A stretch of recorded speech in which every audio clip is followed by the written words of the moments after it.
আমরা মনে করি নির্বাচনকে সামনে রেখে যত ধরনের প্রস্তুতি নেওয়ার দরকার আমরা সবগুলো প্রস্তুতি নিচ্ছি এবং নির্বাচন শান্তিপূর্ণভাবে হবে। এবং আজকে স্যার বলেছেন এটা একটা অনন্য নির্বাচন হবে, নির্বাচন উৎসব মুখর হবে। আমরা সবাই আমাদের পরিবার পরিজন নিয়ে ভোট দিতে যাব এবং এটা একটা যাতে এই উৎসবটা সারা জীবন মানুষজন মনে রাখবে।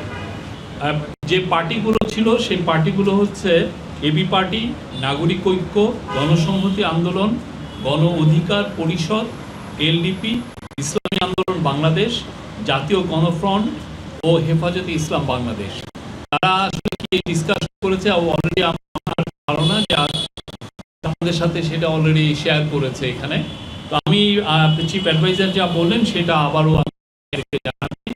প্রধান উপদেষ্টা বৈঠকে সুস্পষ্টভাবে বলেছেন নির্বাচন ফেব্রুয়ারি মানে 2026-এর ফেব্রুয়ারির প্রথমার্ধেই অনুষ্ঠিত হবে।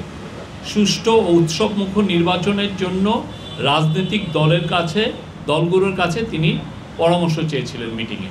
তিনি বলেছেন, এটা তার কোট, আপনি লিখতে পারেন কোট হিসাবে, আনন্দ ও উৎসবমুখর পরিবেশে নির্বাচন হবে।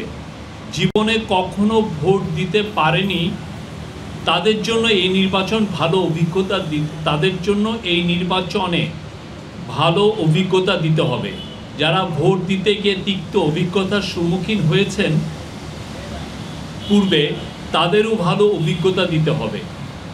কেউ যেন বলতে না পারে যে আমাকে ভোট দিতে দেওয়া হয়নি। যারা অন্তর্বর্তীকালীন সরকারকে নির্বাচন পর্যন্ত পৌঁছাতে দিতে চায় না তারা যত রকমভাবে পারে বাধা দিবে। বাংলাদেশের সত্তাকে গড়ে তুলতে তারা বাধা দিবে। তারা সর্বোচ্চ চেষ্টা করবে নির্বাচন বানচাল করার। এমন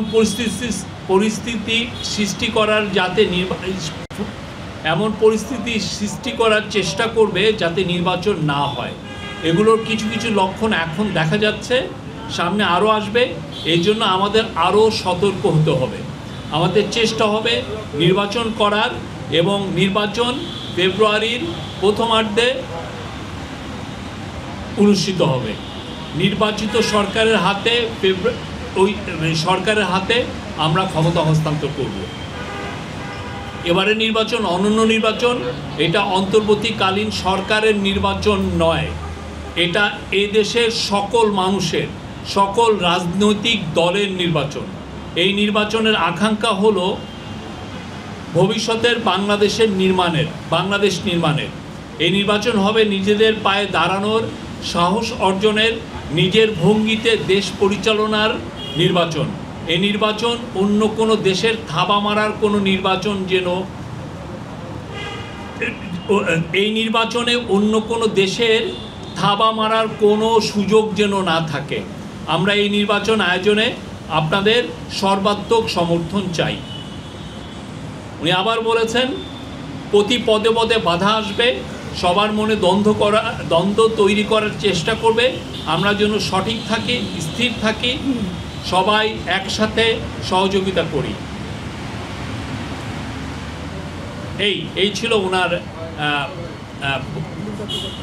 বক্তব্য। আর উনি দুর্গাপূজার বিষয়েও মিটিংয়ে বলা হয়েছে যে সামনের দুর্গাপূজায় আমাদের সবার দায়িত্ব হলো শান্তিপূর্ণ পরিবেশ নিশ্চিত করা। অনেক গণ্ডগোল করতে চাইবে অনেকে, তারা সব রকমের চেষ্টা করবে। এ বিষয়ে সবাইকে সতর্ক থাকার আহ্বান জানিয়েছেন। এবং দুর্গাপূজা গত বছর আপনারা দেখেছেন, এবারও উৎসব মুখর পরিবেশে শান্তিপূর্ণভাবে সারা দেশে উদযাপিত হবে।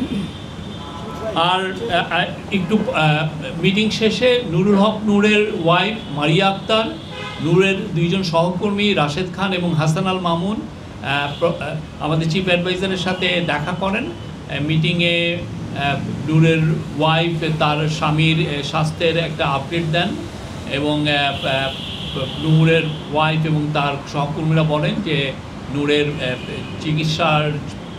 বিদেশি চিকিৎসা প্রয়োজন এবং তাৎক্ষণিক প্রফেসর ইউনূস এটা শুনে উনি নির্দেশ দিয়েছেন হেলথ মিনিস্ট্রিকে যে তাকে বিদেশে পাঠানোর জন্য, তাকে বিদেশে যেন সর্বোচ্চ ভালো চিকিৎসা দেওয়া হয় সেটার ব্যবস্থা নেওয়ার কথা উনি বলেছেন।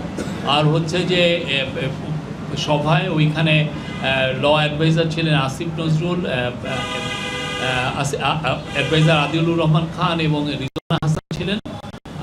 আসিফ নজরুল জানিয়েছেন যে এক সদস্য বিশিষ্ট একটি জুডিশিয়াল